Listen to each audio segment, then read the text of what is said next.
Hi, I want to welcome everyone. I'm Stephen Procopio, the president of the Public Affairs Research Council of Louisiana. And PAR is a nonprofit, nonpartisan research organization focusing on state politics and also a watchdog. As part of our monthly webinar series, today we're going to talk about the impact of some of the federal changes on university research in Louisiana. Before we get started, I want to thank our sponsor, the Louisiana Independent Pharmacy Association. You represent your local community pharmacies for making this webinar possible. We truly appreciate the work they do there and other things.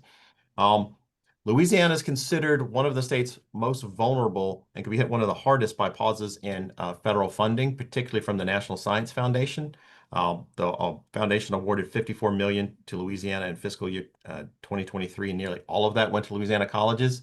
But that is just one bucket. We also have federal funding that's been frozen in other ways, whether it's indirect costs and even what the heck indirect costs are, as well as National Institute of Health, NIH funds. But we want to talk about all of that and what that means for Louisiana. And we have probably the most august, learned panel we've ever had on here. It's truly impressive.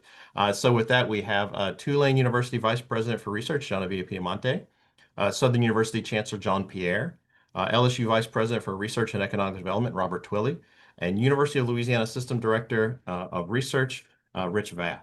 So I want to tell everyone, we're going to ask a few questions first of all, but at least half of the time we want to hear from people that are participants. So put your questions either in the Q&A or in the chat, either way.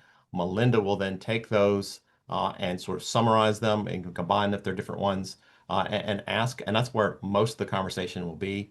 We have a few questions, but I want this to be free flowing and so that people can understand. All right, so let's start. Just broadly speaking, um,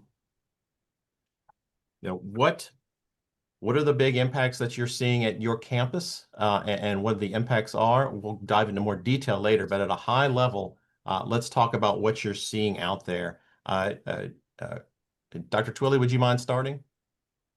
Sure.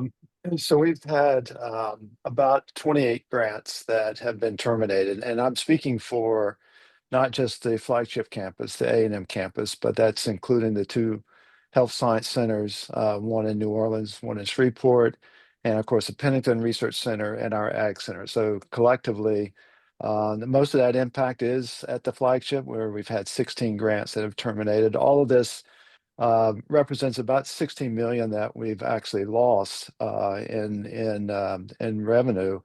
But I want to give it a personal touch. This has impacted 135 funding for 135 graduate students, and that's our next generation of talent. And we've had 65 positions that are postdocs and research associates, and so this is where we again the I think one of the most important aspects of higher education, and particularly research at higher education, is we attract talent. And these federal grants, the research grants, are a large part of what attracts that talent. And so that's an impact that we've had. And those are the immediate things that we're working on to reconcile. All right, good. I think we're going to dive deeper in that, particularly maybe talking about the graduate students and how they're impacted. But Chancellor Pierre, have y'all had similar impacts or something at the Southern campus? Yes, obviously, one of the big issues is with respect to the Southern University Ag Research and Extension Center. They've lost a few high-profile contracts, grants. Same thing with the Law Center. Same thing with the Baton Rouge campus. And the real impact, of course, as Dr. Twilley indicated, is the people who are doing significant work, but it's also the learning that we get from this research that impacts the communities that we serve. We're particularly concerned about cancellation of contracts related to disparities in health outcomes and other things for people from disadvantaged communities.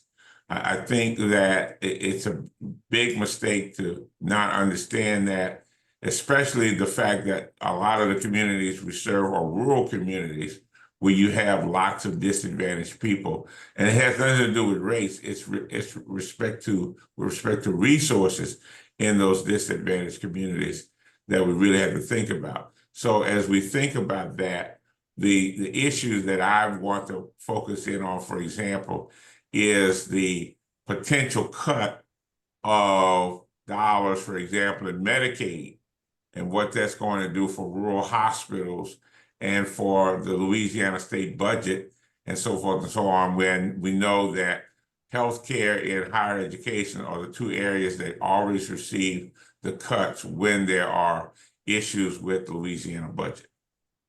Thank you. And we definitely want to talk about the impact on the state budget at some point, although that may not affect Tulane quite as much. It's still important. So let's, representing the University of Louisiana system, Dr. Vath, would you talk us through maybe what's happening at the various campuses in your system? Yeah, absolutely. And again, thank you, Steve, for organizing this conversation today. It's really important. Um, I want to focus on so first I'll say we too across our 9 institutions have seen some grants terminated, particularly those grants that might have had something to do with DEI related topics as part of some of the federal And and we're going to do this a million times, and most people know what that is, but could you tell us what DEI means? Sure. So diversity, equity, and inclusion. And so there have been some efforts at the National Institute of Health, NIH, and the National Science Foundation, NSF, for example, according with the policy position of the current administration, taking a look at some of grants in those spaces and across our institutions of higher ed around the country, we've seen pausing and in some cases sunsetting of active grants, and that's affected all of our institutions here in the state of Louisiana. I want to point out though that as part of that effort, sometimes there can be unintended consequences even within that sort of policy position. For example, one of our institutions, Louisiana Tech, lost a grant with the title Effects of Leaf Diversity on Aquatic Insect Colonizer Diversity, right? So not even in the spirit or intent of some of the policy recommendations, but there are a lot of impact. And of course, that particular grant means graduate students and faculty at Louisiana Tech pursuing that really important issue of biodiversity for our state are unable to continue to pursue So that I want to work. make sure I heard you said leaf, does like leaves on a tree Leaf, that's diversity? right, leaf Okay. diversity. So the diversity in question here is leaf diversity and insect colonizer diversity. So again, just the kind of way in which sort of efforts to zero in on particular terminology because of a new policy position can have some unintended consequences downstream, and these really can be impactful to the work of our Louisiana community. I'd also want to mention just very quickly that while the University of Louisiana system doesn't have as many of the research institutions that LSU or necessarily the research scope of, let's say, Tulane in New Orleans and the LSU main campus and health science centers across the state. There's certainly a lot of federal grants in NIH, NSF, and others that when we looked across all of our institutions, and I know we might talk about this later, but one of the changes is a reduction in what's called the indirect cost rate. And so, for those in the audience that may not be familiar, this is the idea that when researchers at institutions are applying for grants, they try their best within the terms of what the grantee is trying to fund to outline line by line in their budget what they intend to spend on their budget towards conducting that particular research.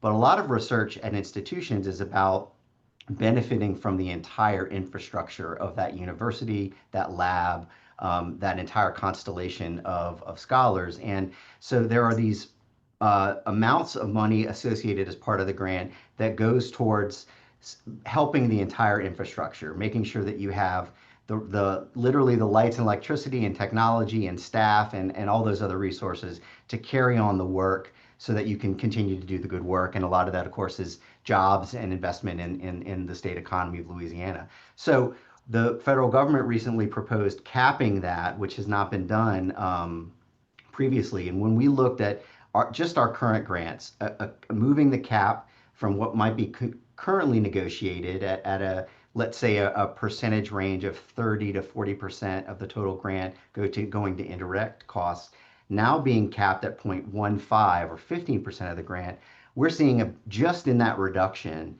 about $8 million hit just in this 1 year across all of our institutions.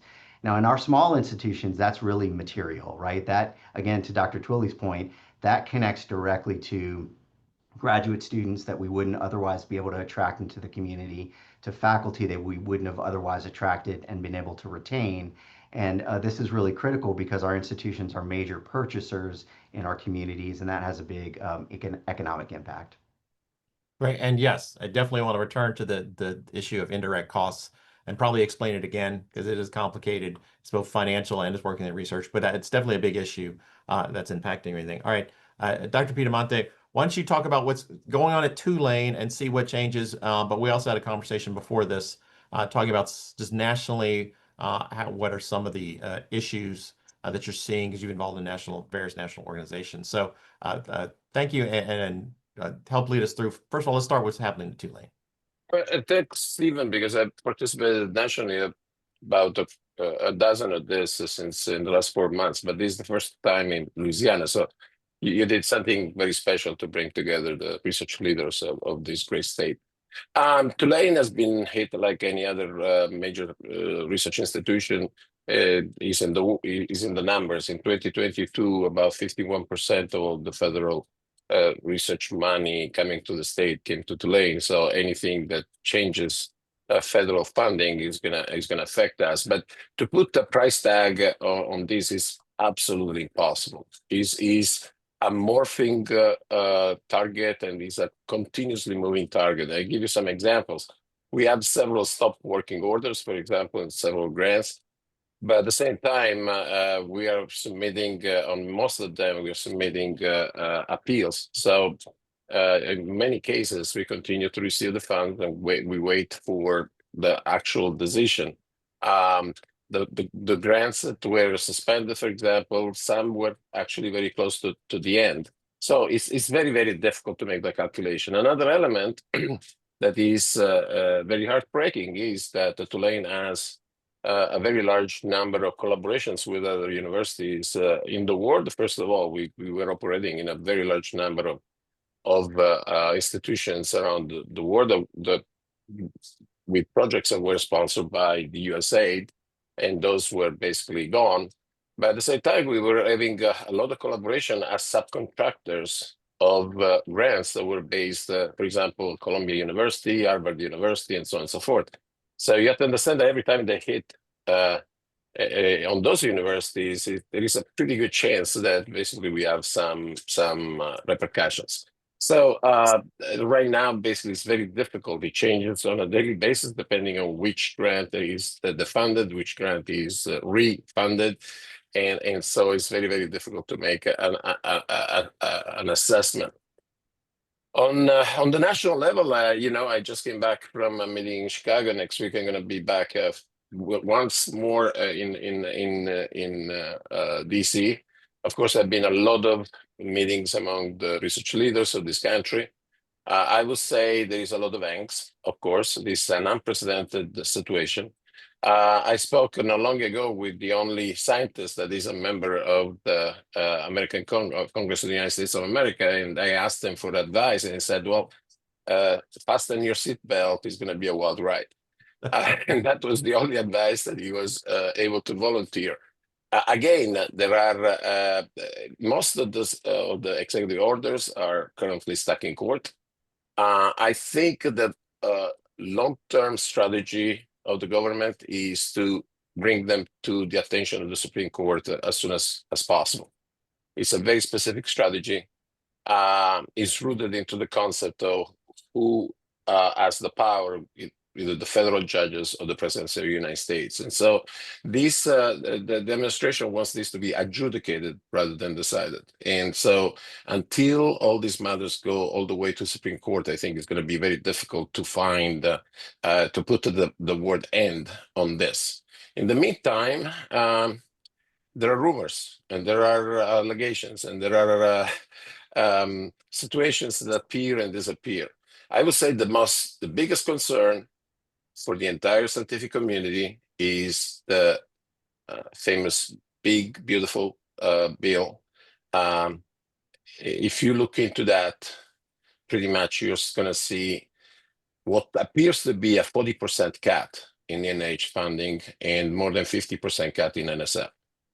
NSF has already stopped completely to issue new grants. Did you say 50% cut? Yeah, more than that. Before the crisis, NSF was about $9.3 billion a year. And I think he's going to be very lucky if he's going to end up with $2-3 billion a year. So we're talking about probably even more than that. Now, what people need to understand is this. If you cut funding, even minor funding cut to an agency like those, they have to stop giving new grants because they have to use the money that is in the coffers to pay for the existing commitments. So in this moment, there are no new grants issued by the NSF. If indeed we will start seeing a grant, I am talking about on average, the cut will be around 40%. The different depending on the institute. The NIH is organized in 20-something institutes. So you're going to range probably between 30 and 42, 43. But those are cuts that are pretty much existential. That will basically bring a complete stop to any kind of biomedical research in the United States because the residual funds would have to be used for existing commitments. Next week, I'm going to have the luck of being present at one of the first public talks of Jay Bhattacharya, the new director of NIH. Jay is a very, very, very smart guy, has an incredible background, has worked at Stanford University for many years. He has very strong ideas, and he has assured his inner circle that he's not going to allow these cuts to be at least so draconian. But, you know, there is so much NIH can do. The overall picture is that they are trying to cut trillions of dollars from the current budget. So this money has to come from somewhere. And if you don't touch Medicaid, Medicare, research money, and so on and so forth, while increasing the defense costs, basically something has to go. It depends how bad the cuts are going to be. Maybe it's. I'm trying to be optimistic. I doubt that the United States of America are gonna decrease the support to research at a time when, for the first time in who knows how many generations, we are experiencing a real and present danger of losing our predominance in the world, the global leadership at this point in many areas, particularly areas of strategic importance like AI, quantum, and so forth, is going to China. And so I hope that those cuts are not gonna be as bad. And then there is the issue that Rich mentioned. Well, I don't want to cut you off too much, but I want to make sure we move on a little bit because we're starting to get some questions. But I do want to come back to several things that you said. One, we talked about the appeal process and the legal structure, and luckily we have someone that knows a little bit about that, so we might return to that as well. At this point, I want to remind everyone you can put questions into our Q&A. We already have 3 in there. I will tell you how this always goes. There's only a few questions that begin, and then we get about halfway through, and we're like maybe 15 minutes out, and then there's a flood of questions start coming in, and we try to answer them in an order they come in for the most part. So the sooner you can get your questions in, the more likely we'll be able to answer them. So with that, Melinda, I'm going to turn it over to you. We have several places we want to come back and do more detail, but I also want this to be free flowing. So if you need to jump in, And please do so we can have that conversation. Melinda? Sure. So I want to key off of something that Dr. Piedimonte was talking about in terms of conversations going on with federal agencies, federal officials. We obviously, Louisiana has sort of a unusual position in that we have quite a few members of legislative leadership in Congress. Have y'all been talking to our congressional delegation or to federal agencies to try and make a pitch of some kind for preserving some of these research dollars? And Chancellor Pierre, I'm just going to start with you because you're the one I saw first. Yes, we've been talking with Senator Cassidy. In fact, at a meeting in Washington a few weeks ago with the president of Tulane, the AAU, Association of American Universities, which Tulane is the only Louisiana university that is a member. It's like the top 70 research universities in the country. We had that conversation with Senator Cassidy. We also have had conversations on a couple of occasions and also with members of the Louisiana delegation. Here's the real problem. We're either going to undo 80 years of a system that has propelled the United States to be at the top of the food chain in the world. All right? This has been since World War II, which has kept the United States at the forefront of so many different things. So it's like we're going back in time, and once you lose that, once you lose the ability to have people understand that you're committed to that, you're going to have a complete walk away of lots of scientists who are going to go to other places, and we may never get those people back.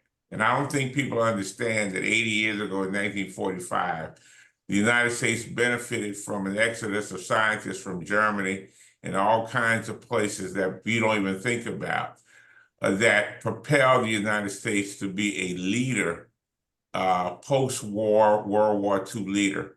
And we're about to lose all of that. Dr. Twilley, have you had conversations with our congressional delegation or other federal officials, and what kind of feedback are you getting? You bet. You know, we have spent quite a bit of time both up in DC and also personal phone calls, and part of them has been to explain indirect cost. That has been a large part because a lot of people, and even people who are in decision-making positions, indirect cost is very complicated. They don't. It is an audited decision that's made. Auditors come down and look at your space. They look at what your costs are, and then you negotiate that individually with the federal government. So it's a contractual relationship that is defined very thoroughly in a process and a method. Now there's a cap at 26% on your administration cost of the indirect cost. So that's at a cap that covers all the staff and the compliance that we are put more and more. There's more and more compliance coming down from the federal government, and then turn around and say, we're not going to let you charge us for applying those compliance requirements on your grants. And so it's really a contradiction in that these administration costs, which are going up at universities due to compliance, are coming at us from the federal government, and then they want to reduce the percentage that we have to cover those costs. The other part of that indirect cost is called facilities and administration. Again, administration is 26% capped at that. We cannot go above that in our negotiations. But facilities, that is depreciation on buildings, on space, our equipment, our infrastructure has been alluded to earlier. And that's where you keep your competitiveness. And I want to emphasize again the importance of our universities in this state is through research, we attract talent. Talented students want to go where they can do research, even at the undergraduate level. And guess what, industry? That's exactly where you get your talent. You get your talent from students who have had that experience that then goes into our industries being more competitive. because of the talent that we attracted at the university. So, this is, and so without being able to cover those costs, it's a real impact. So we're explaining that to our delegation because they're the ones that are going to be making the decisions. So we have a bunch of questions rolling in, so I'm going to start jumping around a little bit. But Director Vath, I'm going to ask you this one to start with this one, please, which is how are the federal research cuts impacting graduate admissions for the upcoming semesters? I'm assuming there's an impact there. Yeah, that's a great question. I think that there are, I think the word is uncertainty. And I think uncertainty at all levels. I think our particular institutions, we have about, across our campuses, we have about 813 graduate students. And those graduate students at our institutions have funding that relies on a variety of different mechanisms, including federal research dollars, but not limited to. So a lot of them do engage in teaching and engage in other types of sort of service work across our institution. And a lot of that work, particularly in our regional campuses, will continue. The teaching needs continue because we're lucky in the state of Louisiana that we still have very robust enrollment numbers, and those trends continue to be positive, which means that we still have a lot of undergraduate students who really want to learn in our schools, which we're certainly excited about. And we need graduate students to help teach help implement that curricula. But again, we also have graduate students as the key engine of working on our research enterprise. And as specific funds are called into question because those particular grants have been terminated, whether they're from NSF, NIH, or other federal funds, the ability to continue to recruit for those positions becomes jeopardized.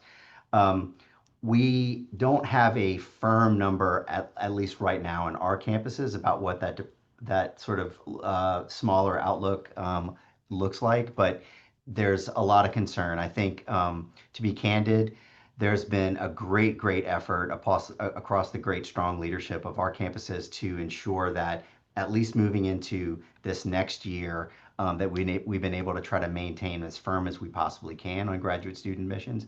But there's a deep concern that if trends continue from the federal funding level, next year's, so enrolling into the 26-27 year will be really a challenge for our graduate student pipeline. Dr. Piedimonte, I want to ask you the same thing.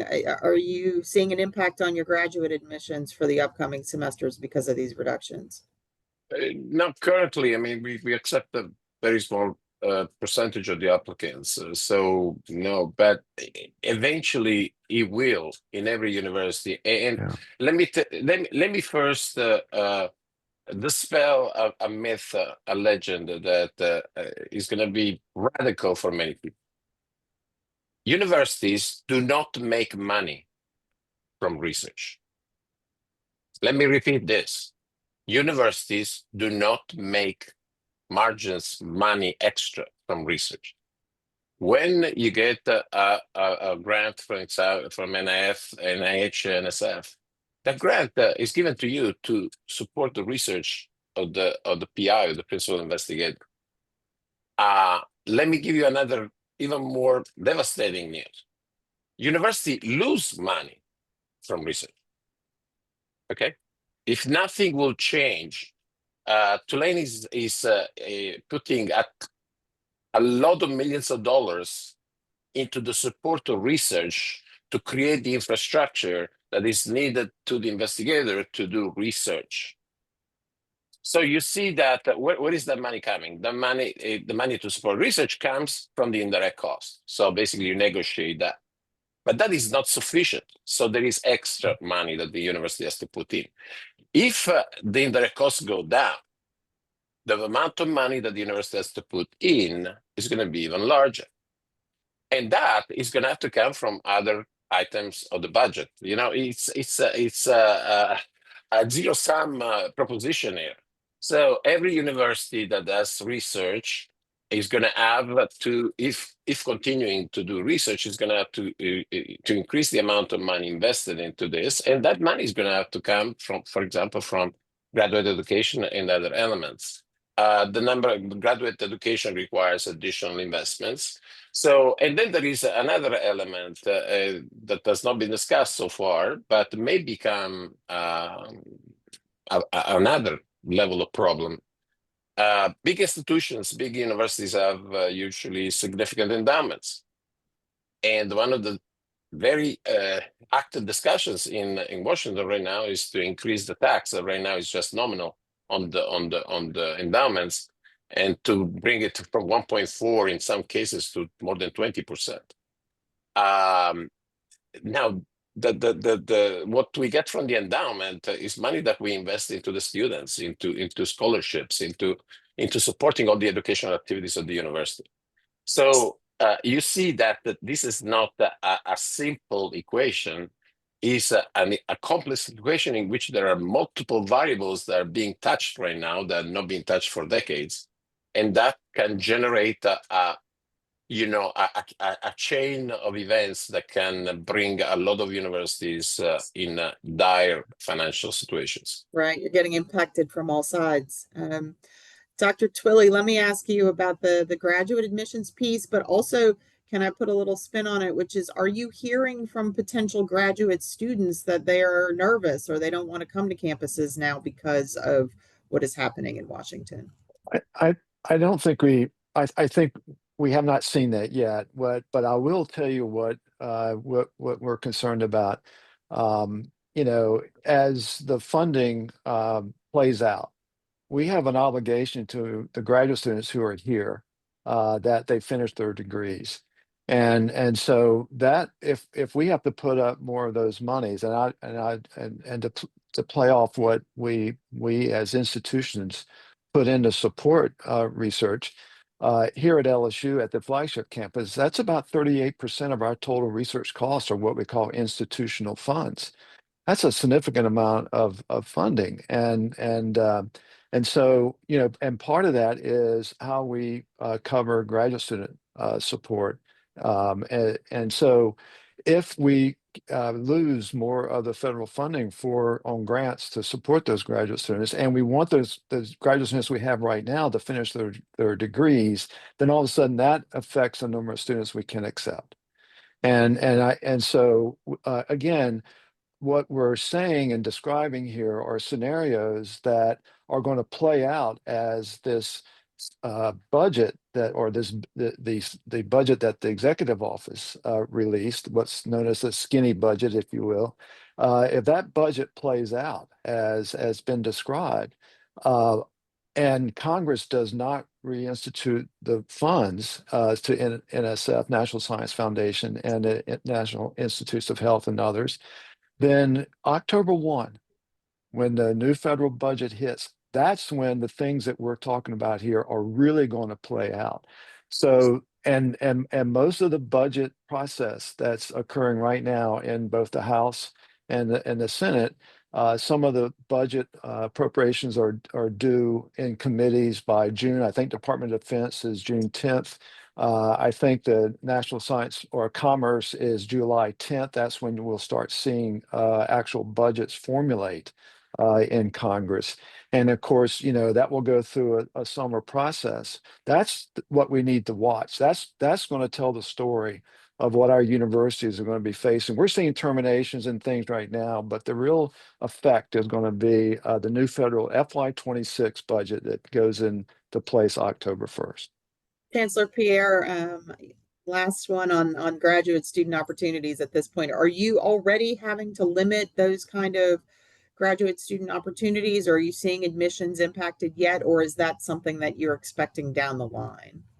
Not yet, but again, I think as Dr. Twilley indicated, it's the next year's budget that's going to determine so many things. And again, this is what is something that I think people need to be aware of. The uncertainty can really create an atmosphere of panic. And that's what we don't want. We don't want panic. So we're planning. We understand that things are going to be tight. It's going to be tough, but there are going to be outcomes that folks typically take for granted that are not going to be able to be delivered. And that's going to be the shame of it. People are having these discussions as if these are theoretical discussions, but they have real consequences, particularly to the production of talent for industry in this state. And what's going to happen is the talent is going to leave here and migrate somewhere else. We already have a situation in Louisiana where we are what I call the greatest exporters of talent in the country. And we're going to see that even become more drastic. Okay. Grim assessment, but we have a ton of questions that have come in now, and I'm not sure who's best equipped to answer this one, so I'm just going to throw it out, which is, can someone discuss how the cancer registry might be impacted by the federal funding reductions? Is anybody equipped to take that one on? Well, the National Cancer Institute is going to be the least touched by these changes, but it will be. And so it's virtually impossible at this point to see how they're going to, where they're going to cut. But a lot of services that are provided for free, because of the existence of these entities like the National Cancer Institute, they're not going to be able to continue to provide similar services. I mean, what you just described will be a tragedy for virtually any cancer patient, because that's where we get the information that to assess develop new medications, new strategies, and so on and so forth. Those are fundamental statistics that are necessary, and but it's impossible to tell where the cuts are going to be in the National Cancer Institute. We know that most likely it's going to be the least touched, but still we're talking about double-digit cuts there. So is it at risk? Absolutely. Director Vath, I'm going to ask you this question. Chancellor Pierre already kind of touched on this, but someone is asking if you have a sense of what these cuts would mean to the wider Louisiana economy. Yeah, it's a great question, and yeah, to follow up, Chancellor Pierre's great comments. Each of our institutions let me put it this way, across all of higher ed in the state of Louisiana, we have a $20 to $25 billion economic impact. Our system alone has about $13.6 billion annual economic impact. And what that really means is primarily in two ways, in purchasing and in employment. Other ways too that are really, really important and become a little bit harder to kind of get our head around. But every community in the state of Louisiana that has a 2 or 4 year institution benefits from those, from the purchasing power and from the employment. And when these cuts, as everybody on the panel has described, have a potential to really be meaningfully impactful going into next year, that's when you really do start to see two big things potentially happen. Less graduate students coming into the state and being part of that research enterprise, and then fewer faculty staying or being recruited in. And just the simple fact of our inability to engage in that basic science research means that we in our state don't have the economic impact of the purchasing and the influx of talent, but also collectively across the country, we lose the ability to have basic foundational science from which advancements that we all can appreciate, happen. And so, I mean, Google existing, LASIK existing, AI existing, the Human Genome Project existing, like those only exist because of National Science Foundation funding that provided over long periods of time the opportunity for us, collectively to be able to benefit from that work. It wasn't a quick brought to market solution. And so, you know, in our state, LSU and Southern have amazing scholarship around ag, and I really worry about the ability, you know, for that to continue because that again is very meaningful and impactful to the kinds of work, jobs, economic spending, but also just the daily lives that we can really benefit from. So that, yeah, those are my kind of initial thoughts to that great Let me question. ask real quick, and I don't want to take too long on this, but do we have a sense of the impact on the ag centers, both the LSU and the Southern ones? Is there Yeah. threats there? Well, there are threats, but one of the things we haven't talked about is we at the universities have historically had a great line of communication with what our program officers and the people who run these grant programs in the federal government. And since all of this chaos, what has added to it is that things have just gone silent. We don't hear from USDA, we don't hear from NIH, we don't hear from our NSF program officers. In many cases, they're gone. The whole turnover that you see in the federal enterprise, if it's because it is clearly a partnership. These are cooperative endeavor agreements. They're not contracts. These are things that we do to solve problems for the federal government, and it's been alluded to. That was a decision the federal government made, 50 years ago, and of course all the things that have been mentioned since World War II are examples of that, both in our national security and the health of our society. So, but if I can, I just want to go back to a comment made about our economic impact and the global. Please. Let's think about this globally, because we are the leader we are the global leader. Everyone wants to come to the United States to get a degree. This is where we train, we educate, not just Louisiana or the United States, we train the globe. And for us to lose that competitive edge and our industry lose that competitive edge and talent to China and to other countries, if we're going to just let our infrastructure and our universities actually depreciate as what will happen with the funding cuts that we're looking at, it's just unfathomable what that economic impact will be. Think about it. And can you put a number on it? I don't think you can, but it's just devastating. And if I could add, there is a legend that goes around that there's absolutely no truth in it, that the private sector can replace the federal money. I mean, that is one of the biggest lies that has ever uttered.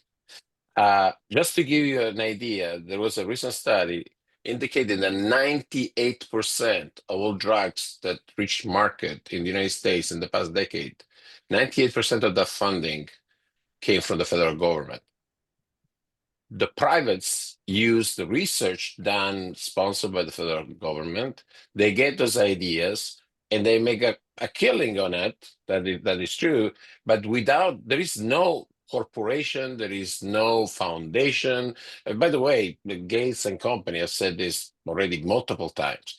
If people really believe that the private sector is going to be replacing the federal support, that is simply impossible, mathematically impossible to happen. What is going to happen is that also the corporate research that looks so shining sometime is going to dry, because there is no way that they're going to have the resources to start the development of a drug that costs several billions of dollars from phase 1 all the way to bring it to the market with their own resources. So this is going to slaughter the corporate. And by the way, the corporate America is acutely aware of this. Corporate America is the number one supporter of the continuation of federal funding. Chancellor Pierre, we have someone asking if in the discussions with the congressional delegation, have there been any actionable next steps or specific confirmations that things might change from these conversations? Is there an awareness that this is a problem, and have you been given any optimism that something may shift? Well, there is an awareness. The problem is that nobody really knows the answer. you're really walking into a situation where nobody can give you an answer. Is that as if they're in silos and there's not a comprehensive ecosystem analysis. And that is the big problem.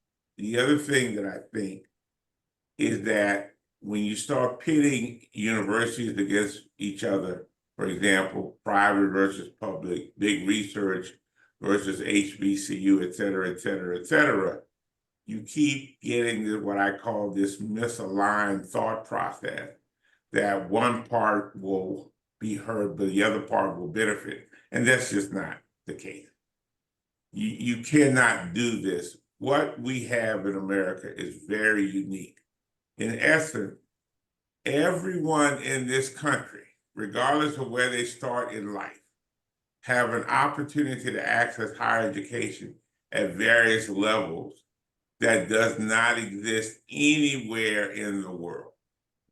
And that is a gift that we really ought to really think about how we're going to squander that gift based upon what I just call a holy war against higher education.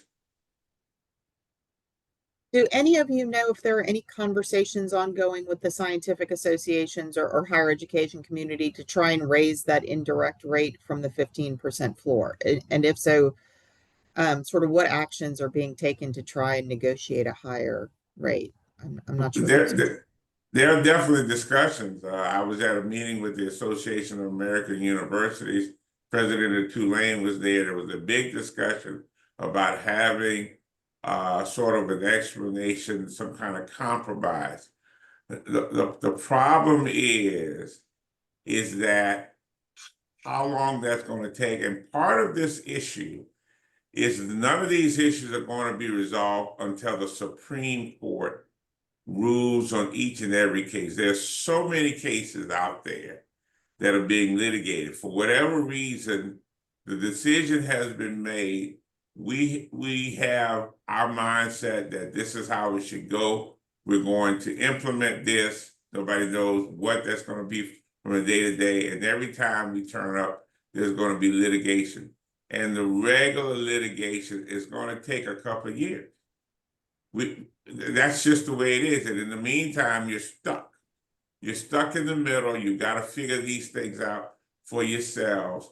You got to try to create public-private partnerships. You can do the appeals as what Tulane is doing and so forth and so on. But at some point, if you look at the current legislation that's going through, there's going to be a dollar drain of resources. Somebody's got to pay for the tax cuts. Pick your poison, somebody's got to pay. Because there just isn't enough money to support all these things. Right. And let me Director tell Vath. you why what he just said is lethal to American research. You don't even need to cut the budget. What is going on right now is that the grants are stuck. Just think about pipeline that is stuck.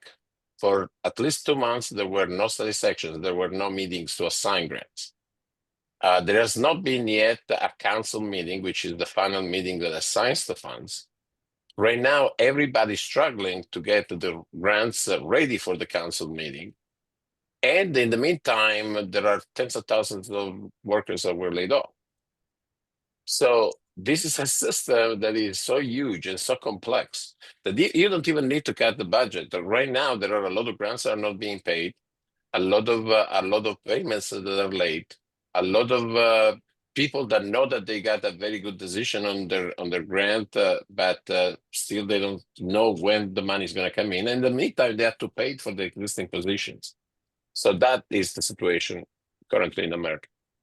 And if I could just give a specific exclamation point on that, Please. take for instance our Sea Grant program. You know, it's only received 30% of its annual budget. It's just so we're trying to continue our extension programs, and you know, relative to providing a service as a land grant, sea grant institution when we only have, you know, a portion of our budget, and it's stalled because they're not processing these payments. And so it just like it's tough right now.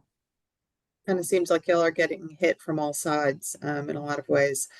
It's a complex ecosystem Yeah. that you got to understand all the implications. And I have to admit, I'm glad we have an opportunity like this to describe the value proposition of higher education.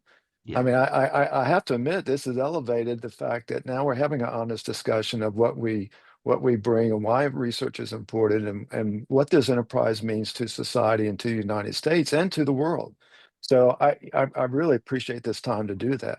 Yeah, and Based on for every dollar invested in higher education, there's about an $8 return. based on the list of questions and the number of people watching, I'm thinking we should have had 2 hours for this conversation, not just one. But Director Vath, let me ask you this question. How do you see less funding affecting faculty recruitment? The person who's asking this question said it's already hard to recruit some faculty to Louisiana, and federal cuts coupled with, bills that are moving through the state legislature would seem to impact this in some way. So are y'all already seeing the impacts on faculty recruitment on your campuses? It's a great and important question. I think similar to the graduate student conversation, although maybe a little bit more urgent right now. Let me answer this in a couple different ways, actually. First, let me just say that, in the state of Louisiana, as I think people know, there's an executive hiring freeze. And so that's created some challenges for us to be able to meet some of those critical needs. We have been able to work carefully with the Department of Administration on trying to move through some vital positions, but that certainly created some fiscal challenges. I bring that up because one of the things, and I think that Dr. Piedimonte mentioned, there's a conversation that says, well, if federal agencies are cutting their funding, then private foundations and the states will be able to pick up that gap. And again, I just want to be clear for the audience that the order of magnitude that was described previously, it's very, very different. There's nothing, Spencer Foundation, MacArthur Foundation, the Gates Foundation have all committed to spending more. It's orders of magnitude too small to meet that need. Similarly, at the state level, the state is dealing with its own fiscal challenges. It also has a budget that is being impacted by federal cuts, from a transportation perspective and other pieces like that. So again, an increased scarcity of resources at the state level means that our ability to maintain budgets is really challenging. For our institutions, private or public, the only other mechanisms for us to engage in getting some revenue is raising tuition. And, as Dr. Twilley just mentioned, as the public conversation we're having about the value of higher ed, at the same time, there's also an important but challenging conversation about the increasing cost burden of higher education. And so nobody in higher education wants to extend that burden more to the students. And so let me tie it back to faculty, though, because if we have decreased resources all around, that's really, really very challenging. And faculty want not just to feel like they have academic freedom, which we're concerned about, but also resources at the institution to help them, even when they don't yet have grants, to be able to build out their programs of research. And I think right now, our institutions in the UL system are going to be okay to meet those immediate needs, but the challenge that everyone has described about the continued responsibilities that we have to our current faculty and graduate students, even though the grants are starting to dry up, we still have to support them. That means that we're going to have fewer resources down the road to be able to build up the laboratories, the infrastructure support for new faculty. So long way around, but yes, it's a real challenge, and it's going to continue to be a real challenge to get folks to come, not just because of the social reality of, maybe some of the social bills here in Louisiana and in the Deep South, but just the fiscal reality is going to become more and more challenging. And can I Does put anyone a else? can I Yes, put I was going to another ask if anyone else wanted to talk about faculty recruitment. I want to pick up on one because this foundation support nationally, foundations support less than 6% of the research at universities in this nation. Okay. So if you think foundations are going to pick up what we're going to lose, I just want to put a number on that. Second is we're about to hit hurricane season. And if you think that the Weather Service, if they can go private and do all the observations that are required to protect us from a hurricane and give us the warnings that we get through the National Weather Service, it's just not going to happen. That observation system that the federal government pays for that allows us to understand the nature of these extreme events is invaluable, and the private sector can't pick it up. It's an overhead cost. So we got to really, there's a lot of thought that has to go through these decisions that are being made, and it's not as simple as the private sector picks it up, the foundation picks it up. I'm sorry, that's someone's not doing the thinking to really understand the balance that it takes with these partnerships and the cost and the shared resources it takes for these things to happen. All right, let's. And, I and, want to. and another thing, just quickly, nobody there is a for-profit entity gives you money without any specific guardrails that say you can use this money, but this is what we want from you. The beauty of the federal funding has always been that the most creative research in this country has always been funded by the federals, because you may get, for example, a drug company to give you some money, but it's not very, very rare, in my opinion, never, that basically say, okay, you can use this money to do the research that you want for the improvement, betterment of life. One last thing Yeah, to go ahead. clarify. I want to save plenty of time for wrap up too and final thoughts. But real quickly. Okay, all right. So go I ahead. just wanted to say that in Louisiana, research is done very cheaply compared to other areas. Sometimes I right. say, why you want 70% indirect cost on your research? In Louisiana, we don't charge 70% indirect cost. That happens in other areas of this beautiful country, but our indirect rates are much lower. So it's really, it's a great deal for everybody. All right. So I want to move to final thoughts. We talked about so many different things. I want to make sure you have an opportunity if there's something we missed or you want to talk about, and if you can do it in maybe about a minute, that would be great. I just want to, there's one last question in here I thought might be a good framing device from one of the participants. It says, in addition to prayer, who should voters and taxpayers contact to protest these decisions? And then so that's one of the questions we have. That's not Par's question, but I just want to make sure. Yeah, that, because we're talking about academia, and that also flows from the federal government through the state government, also private institutions. So that it gets complicated. So if you'd help answer that question, but also anything else you might have missed, why don't we start with Dr. Vath? Sure. Thanks everybody for this great conversation. I really enjoyed it. I'll just say as recommendations for the audience. I think that we will continue to collectively advocate at the state and federal level. But as somebody who also works in the legislative affairs arena, I will tell you that it is very, very meaningful for delegation members, for your congressmen, your senators, to hear from people. And they look at the number of people that they hear from in their communities on specific issues.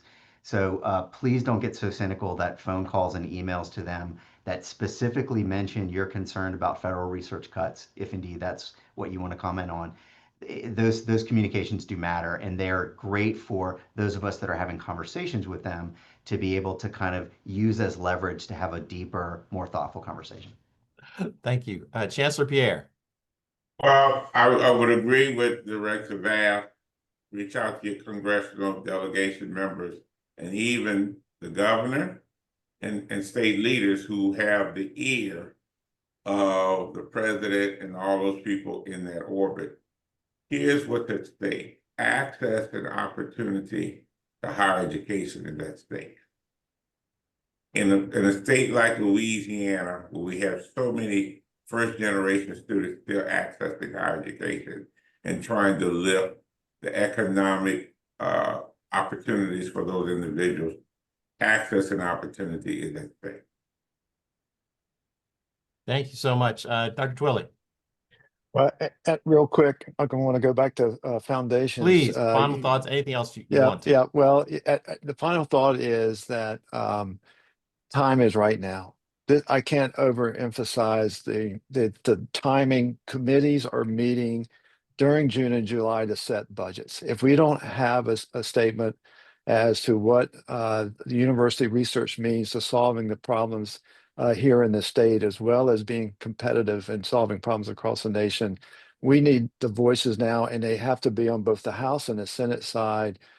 So I encourage you to contact our delegation and let them know how important having talent and being competitive in our state is, based on the federal funding that is through our research programs. Thank you so much. All right, Dr. Piedimonte, you want to finish up for us? Yeah, I was thinking, what is the best way to finish it up? I'm a big fan of a political philosopher called Alexis de Tocqueville. And he wrote that beautiful, beautiful book that I recommend to anybody, Democracy in America. And many years ago, he said something that is etched. It should be etched in all our minds. And he said that public opinion is sovereign in America. And I think it's all in there. I think one of the roots of what we are experiencing is that at a certain point, academia made a very significant error to not stay very attached, very connected with the needs of the American people. And I think the American people, in a way, lost trust in academic research, for example, and in higher education. I hope that this crisis is going to recreate this trust. It's going to explain to American people how much of their life depends on what we do in the universities, and what to do. The moment that the public opinion is going to go back and thinking that academia and higher education and so forth is important, that day, basically, these problems are going to start being solved. You see, has been for many years that people wanted to reform academia, but it was not easy to change it because the public believed that academia was good. That has changed in recent years. I mean, several polls, for example, from the AAU show that. I think it's upon us to regain the trust of the American people. It's up to the American people to understand that their life is going to change in many ways and in very, very material and fundamental ways if America loses this incredible asset that is, academia, higher education, federal funded research. Thank y'all so much. I really appreciate the time that you've taken to come. Honestly, it's a little outside of your normal, research areas. So I appreciate you came and spoke to Par and the people that follow us. I think it's been very helpful. I think the discussion was a great model of civic behavior, which is always fantastic as we can discuss very complicated issues.